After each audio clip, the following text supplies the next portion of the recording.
Unlocking the power of antonyms in academic context.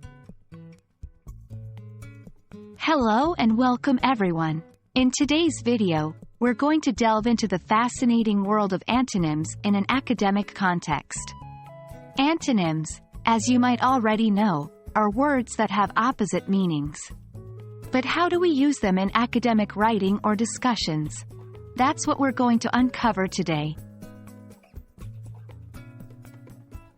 An antonym is a word that has the opposite meaning of another word. For instance, happy and sad are antonyms.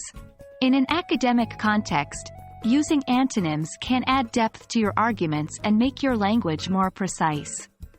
It's like a tool in your academic toolbox that you should never overlook. Why are antonyms so important in an academic context? Well, they help in presenting contrasting viewpoints or arguments. They can clarify your points, make your text more engaging, and showcase your vocabulary skills. Remember, variety is the spice of language. Now, let's look at some common academic words and their antonyms. Affirm versus deny. To affirm is to state something as true, while to deny is to declare it as false. Benefit versus detriment.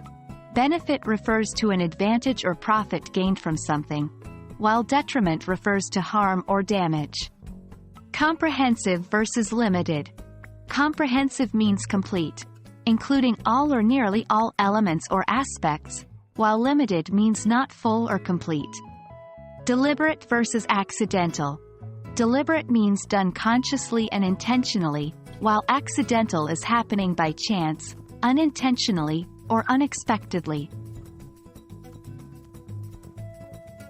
Remember, using antonyms for the sake of it won't help. They need to be used judiciously and in the right context. Here are a few tips. Make sure you understand the exact meaning of the words before you use them. Don't overuse antonyms, or your text might sound forced or artificial.